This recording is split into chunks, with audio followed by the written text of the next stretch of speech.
In the past decades, immigration to the EU has skyrocketed. With millions pouring in every year, there seems to be no end in sight. Yet Denmark, the Scandinavian Welfare State, seems to have found the solution. Zero asylum, send them back to Syria. Claims should be sorted somewhere else. In any other European country, this will be labeled as far-right and racist, but in Denmark, it has become the political center. Only 1,500 people applied for asylum in Denmark in 2020, a 57% drop from the previous year and the lowest number since the 1990s. In the same year, Sweden recorded 13,000 asylum claims. Denmark, renowned for being polite and progressive, is profoundly skeptical of asylum seekers. Prime Minister Mette Frederiksen of the center-left Social Democrats has set a target of 0 people arriving in Denmark outside the UN resettlement system. Yet Denmark was the first to sign and ratify the UN Refugee Convention in 1951 with its core principle of non-refoulement, that refugees should not be returned to a country where they would face serious threats, even at the expense of the country keeping them. Up until 30 years ago, the country was relatively open, with strong protections for asylum seekers and refugees. But that started to change in the 1990s, as the people began feeling the impacts of mass migration and an anti-immigrant backlash pushed the right-wing Danish People's Party into power. From this immigration crisis, Danes realized that Denmark's success was a result of its homogeneity and that protecting the welfare state required protecting danishness. Political figures on the right started saying that refugees should eventually be sent back to their home countries, and the Danish people overwhelmingly supported this. That people who come to Denmark shall not be permitted to stay in Denmark indefinitely. And second of all, we would like to say to these people who are coming to Denmark that they should not calculate on staying in Denmark at all. We would like to refer these people to countries in the vicinity of the country where they fled. We're not interested in getting a whole lot of people who we're supposed to integrate, but we know as a fact that it is impossible to integrate these. Originally painted as a far-right rhetoric, it became widely accepted by other parties as it became evident that the Danish people would only support parties that would oppose mass immigration and protect native interests. Europe's influx of refugees in 2015 and 2016 helped turn talking points into law. In 2015, the Danish parliament introduced a new temporary protection status that could be withdrawn when conditions in home countries improve even slightly.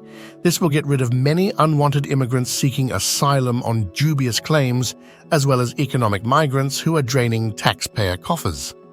In 2016, the government granted authorities the right to confiscate the jewelry and valuables of new arrivals to fund their stay, alleviating the strain on hard-working Danish taxpayers.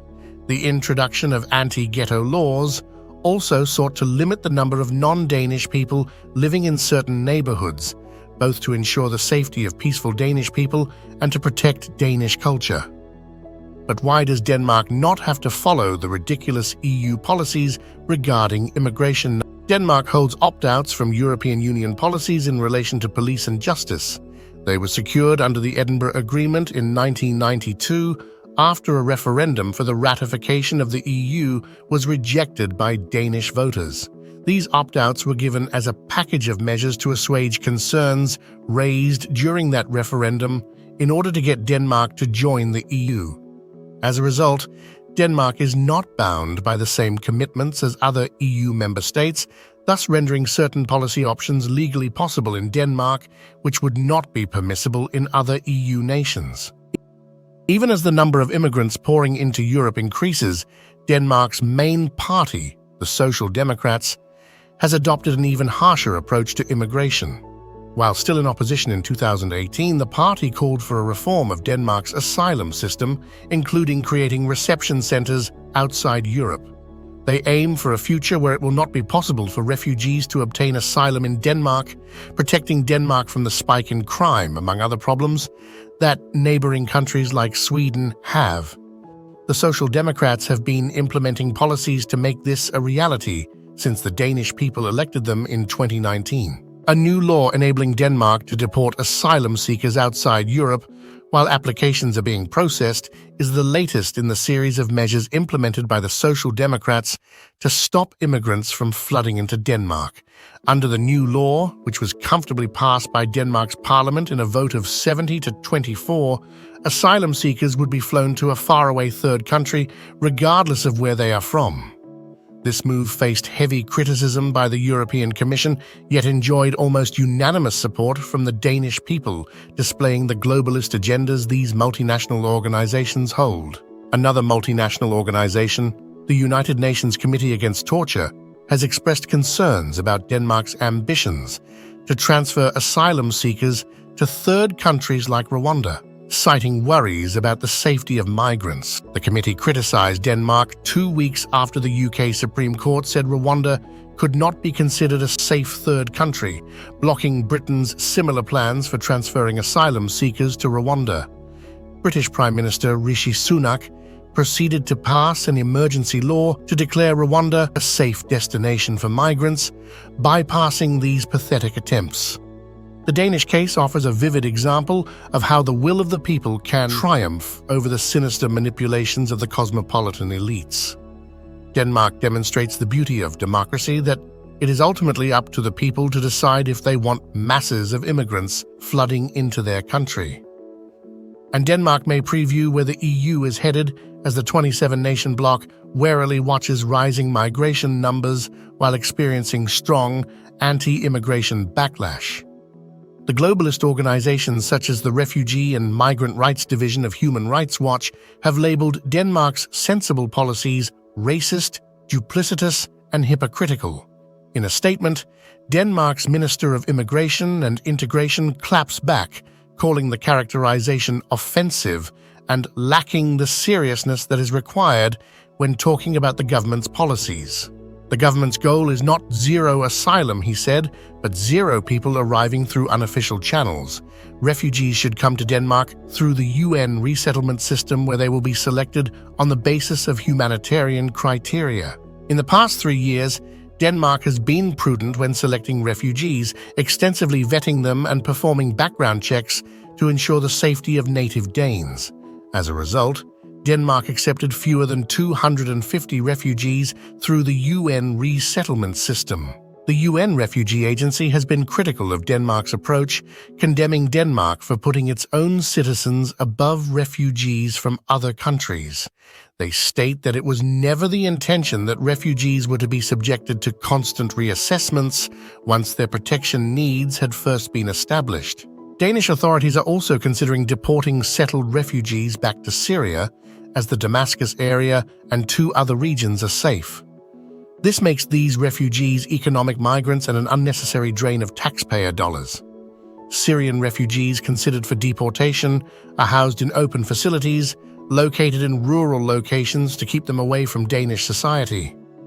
Because Denmark has opted out of many of the EU's immigration and asylum rules, not all its policies are replicable. But the country's hardline policies, its introduction of temporary protection, and its focus on its natives have echoed across the continent. European nations could emulate Denmark's success in handling migration. More than 5 million migrants entered the EU in 2023. This situation is unsustainable, only barely sustained at the expense of the native taxpayers. There must be change. Many policymakers in Europe, like Alexander Dobrindt, a German MP, consider Denmark a model of successful asylum policy. Key to Denmark's efforts to control irregular migration has been the immediate deportation of rejected asylum seekers, contrary to other European countries who let them linger around for months or even years, causing all sorts of troubles for the natives. For example, it is already the case in Germany that those whose asylum applications are rejected are ordered to leave within a short time. However, the problem lies in the country's failure to carry out deportations, blamed on legal and practical hurdles.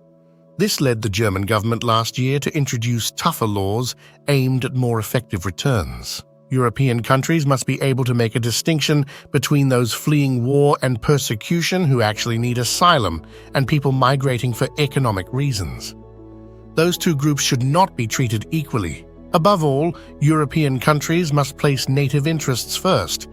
Just like the Danes, who have protected their Danishness, European nations must place emphasis on protecting their own cultural identity before it is snuffed out by the waves of immigrants pouring in. Across Europe, countries are struggling to stop immigration numbers from rising, especially with the EU policy severely limiting them. The Danish approach may become the mainstream, and the European people are all for it. If you enjoyed the video, make sure to like and subscribe. We invite you to leave a comment below to tell us of your opinion on this matter.